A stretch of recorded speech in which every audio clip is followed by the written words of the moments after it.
Hello, Religious Formation families, and welcome back. We are so excited to be able to see you on Wednesday again.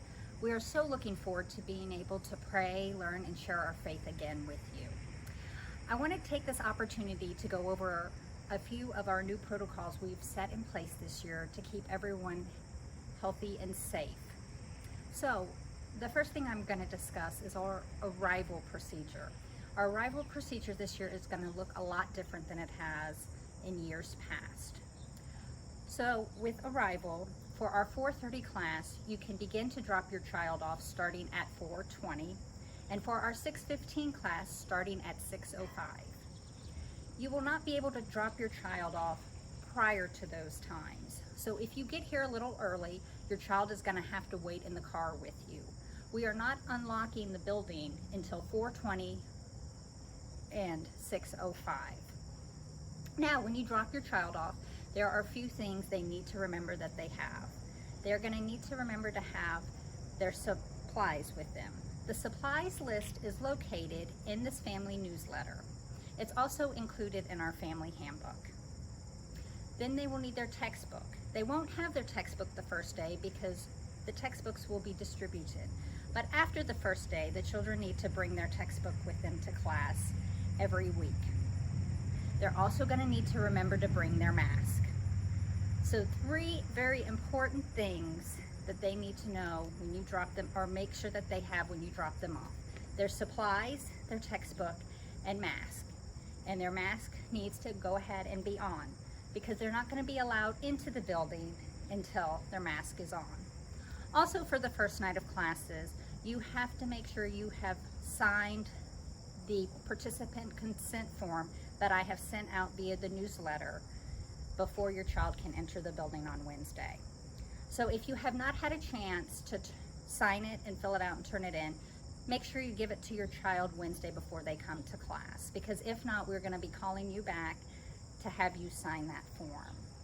That form, again, is located on the newsletter and is also located on our website. So again, these are just a few of the new procedures with our arrival to hope to keep everyone safe and healthy. These procedures are also located in our protocol handbook, which is included in this newsletter. So please make sure you look at that, as well as our arrival map. There is a new procedure on how to arrive in the parking lot so we do not back up traffic on Eagle Run Drive or 144th. So again, please take a look at that map in this newsletter and in the protocol handbook. And again, if you have any questions, please let me know. We're now going to go inside and see what a classroom looks like, and so your child will kind of know what to expect that first day when they come in. Now, as far as the classrooms go, that first night of class, you're going to need to write down on a piece of paper for your child's catechist's name and room number. Located in this family newsletter are all of our children's names and which catechist they have and what room they're in. That is extremely important because when they come in on the first day, I will be standing outside to make sure that they have their mask and making sure that they have that form if it has not been turned in. And then as I escort them in, there will be an adult volunteer who will then show your child to their classroom. And we need to have that piece of paper so the volunteer knows which classroom to take your child down to. So again, I know it's a lot of information and I've written out a lot of this, but I also wanted to let you know and tell you. So we're now going to go into the classroom. I'll see you in a little bit. Bye. Hello, Religious Formation families. We are now in one of the classrooms. So as soon as your child comes into the building, they will be escorted up to their classroom. And when they get in, they will then come over here to sanitize their hands. In each classroom, there is a place to sanitize their hands, as well as in different parts of the building around, there are spots that we have hand sanitizer. Then they will come and sit in the seat that the catechist has assigned for them. As you can see in all of our classrooms, the desks are between 4 and 6 feet apart. Our catechist will space all the children 6 feet apart and spread them out as our classes are a little bit smaller than the school classrooms. And then once they get to their seat, they can go ahead and sit. As far as the mask wearing, the children will need to wear masks as they enter the building, in their classrooms, and when they exit.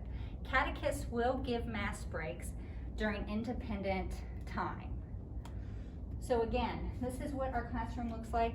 Another thing, your child will need to bring a water bottle because all of the water fountains have been disabled. So please make sure you have your child bring a water bottle with them so they can fill up. We do have water bottle filling stations, so they can fill that water bottle up there. Again, this is what our classroom looks like.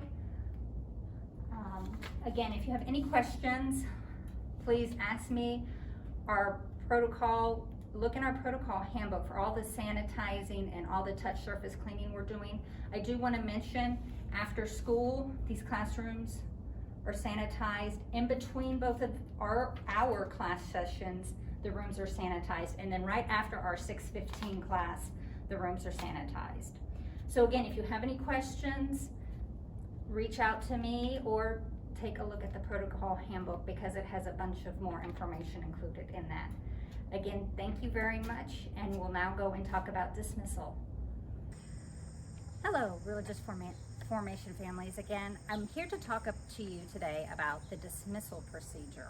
Our dismissal procedure is very different this year due to the fact that we are not allowed to have visitors that come into the building.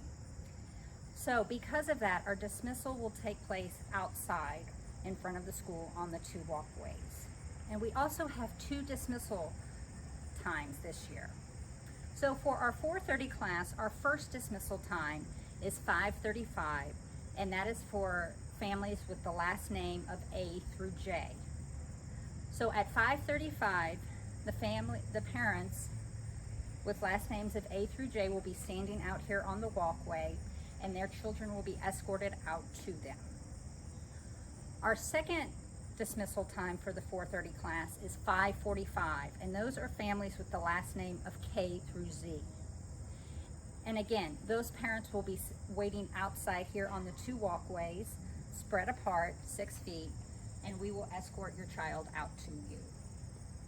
Again, it is extremely important that you come and make those dismissal times, so that way our first group of kids can go off with their parents before that second group of parents arrive. For the 6:15, that first dismissal time is 7:20, and that is for families with the last name of A through J. The second dismissal time, 7:30, for families' last name of K through Z. Again, the same procedure. The parents will wait out here on both walkways, and the children will be escorted out. Again, it is extremely important that you come at your time of dismissal to get your child. If for some reason you are not here, we will be waiting outside of the building out here on the walkway for you. And again, talking about no visitors in the building, we are not allowed to have any visitors in the building unless you're coming to meet me or a catechist. So this is why our dismissal procedure has changed. Again, you can find this in our family newsletter and also in our protocol handbook. And again, if you have any questions about this, please let me know. This dismissal procedure is the safest for all of our families, and you know, the safety and health of our families for me is number 1. So thank you again so much for being so cooperative with us this whole year. With all the changes that we've had to make, I am just so blessed that we can bring the kids back in, that we can see them, and that we get to pray again, learn, and share our faith again. If you have any questions, please contact me. Thank you, and we will see you on Wednesday.